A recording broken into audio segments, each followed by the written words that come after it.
सत्य हमेशा जानने के लिए एक जिज्ञासा रही है मानव मात्र में कि सत्य क्या है। बड़े बड़े मीमांसक हुए, बड़े बड़े दार्शनिक हुए, बहुत बहुत संत हुए, जिन सब ने सत्य की खोज की। सत्य की खोज के लिए महात्मा गौतम बुद्ध ने राजपाट त्याग दिया था और राजपाट त्यागने के बाद सत्य की खोज में निकले। इसी तरह से पूरे विश्व में हजारों लाखों लोग सत्य की खोज में बराबर सतत प्रयास करते रहे और आज भी उसी सत्य की चर्चा होती है कि वास्तव में सत्य क्या है। सत्य को सत्संग के द्वारा ही जाना गया है। जितने महापुरुष हुए हैं सबने किसी न किसी से जाना है। ये ऐसा विषय है कि जिसको बुद्धि के द्वारा जाना नहीं जा सकता है। बुद्धि हमारी मोहित होती है। जब मायामय क्षेत्र में हमारी शक्ति मायामय क्षेत्र में काम करती है उस समय बुद्धि मोह आवृत हो जाती है। और जब बुद्धि मोह आवृत होती है तब कभी भी हमारा फैसला न्याय संगत नहीं होता है, गुण दोष में फैसला होते हैं।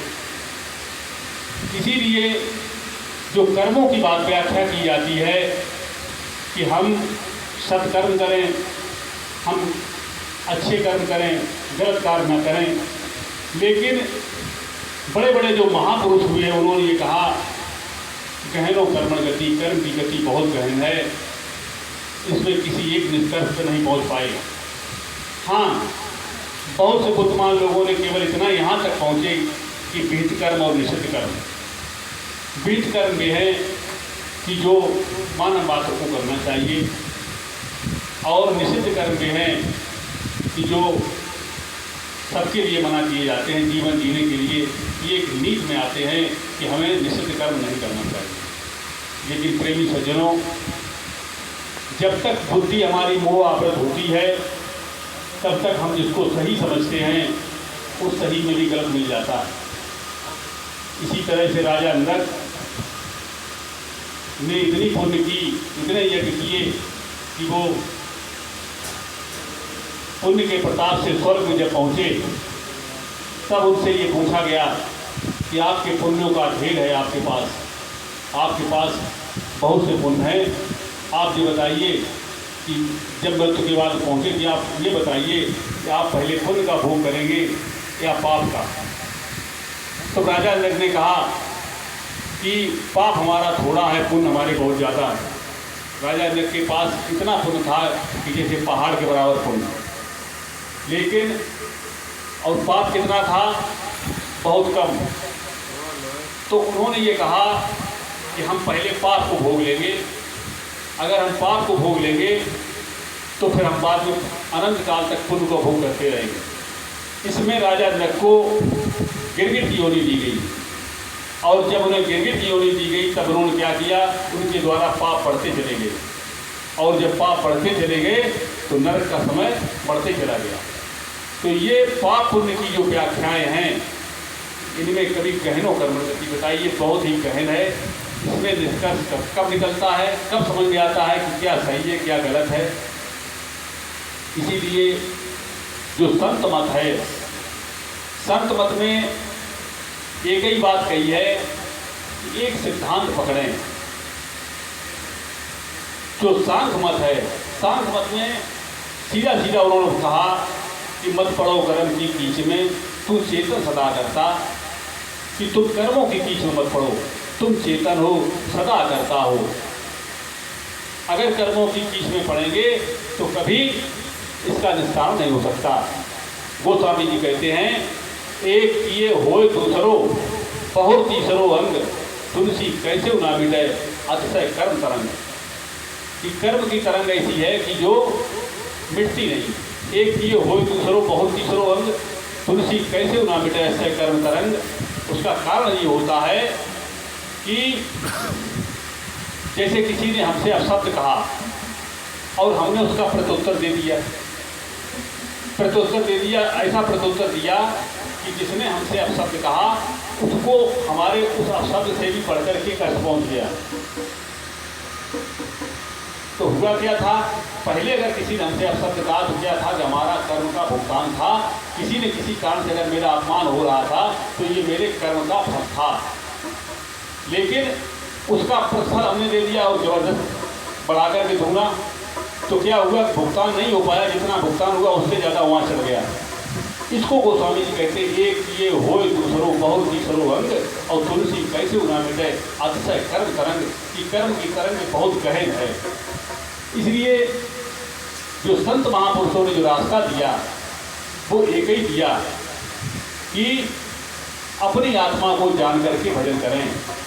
अगर हम अपनी आत्मा को जान करके भजन करेंगे तो निश्चित रूप से जब हमारा स्थान बदलेगा, स्थान से रूपांतरण होता है, स्थान परिवर्तन से रूपांतरण हो जाता है, और जब तक हमारा स्थान नहीं बदलेगा तब तक हमारे अंदर जीव भाव रहेगा। और इसी को गोस्वामी जी कहते हैं, ओए विवेक मोह भ्रम भागा, होय विवेक मोह भ्रम भागा, तब रघुनाथ चरण अनुरागा।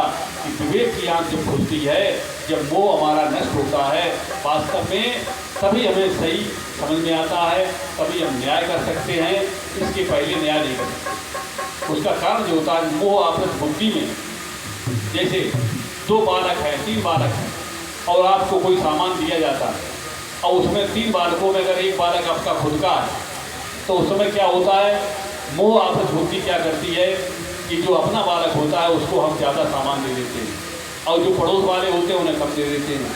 ये क्या है, यही मोह का कारण है कि मोह बुद्धि कभी भी सही फैसला नहीं ले पाती है, और जब वो सही फैसला नहीं ले पाती है तो कभी भी कर्म का सही निरूपण नहीं हो सकता।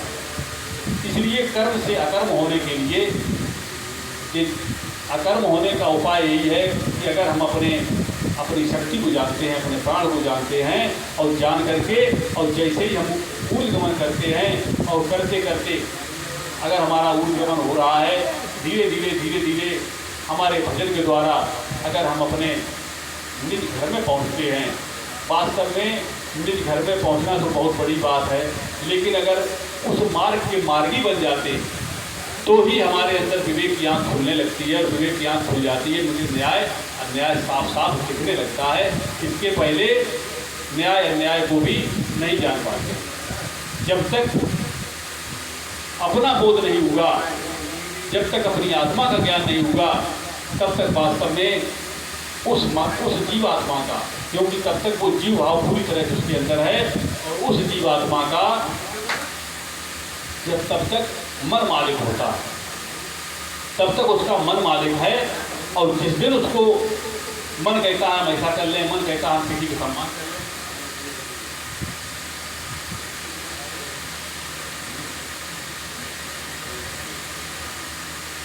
मन कहता है कि हम किसी के सम्मान करें, मन कहता है हम किसी कड़े शब्द कह दें, मन कहता है बेईमानी कर लें, मन कहता है हम चोरी कर लें, मन के गुलाम होकर के मन कहता है कि हम दारू पी लें। शाम को क्या होता है कि दारू पी के आए, घर में कड़े हुई, बच्चों ने क्या तुम दारू पिया है, शराब पिया है, मत पीना, बोले आज कसम खा रहे कल से नहीं पिए। सवेरे गए उनने नहीं पी, दिन भर अपना काम करते, शाम को पी के आइए। तो ये जब मन मालिक होगा तो उस समय पर क्या होता है कि हमारी आत्मा साक्षी रूप से हमारे साथ में है, लेकिन इस तरह से है जैसे कोई दीपक जलता है, और जब दीपक जलता है तो उसी में चाहे दीपक जलने में चाहे भागवत पढ़ लो, चाहे ध्यान कर लो, चाहे पढ़ाई पढ़ लो, चाहे भजन कर लो, और चाहे जो कुछ कर लो, जो भी आप करेंगे तो मर्जी आपकी है, लेकिन वो दीपक आपको रोशनी देगा। चाहे गलत काम करोगे तब भी रोशनी देगा, और सही काम करोगे तब भी रोशनी देगा। वो आपके रूप में साक्षी रूप से आपके साथ में। इसी तरह से जीवात्मा हमारे साथ में आत्मा होते हुए हम अगर उससे हमारा परिचय नहीं है, अगर हमारा उसका साथ नहीं है, तो हम जो भी काम करते हैं उन विकारों के अधीन होकर के, जो 5 विकार हैं, काम क्रोध लोभ मोह अहंकार, उन विकारों के से युक्त होकर के जब हम काम करते हैं तो वहाँ पर हमारा बराबर फंसाव रहता है। और जब हम अपनी आत्मा को जान जाते हैं, जिस दिन आत्मा को जानते हैं, आत्मा के जानने का मतलब हमें ज्ञान का मार्ग मिलता है, उसी दिन से जब हम साधना करने लगते हैं तो वास्तव में हमें ये पता चलता है कि हमारा मन मालिक नहीं रहा, हम खुद मालिक हैं। क्योंकि मन का दोष दिया जाता है। हम करते खुद हैं और दोष किसको देते हैं? मन को। मन को दोष क्यों देते हैं? कि मन ने ऐसा किया। कारण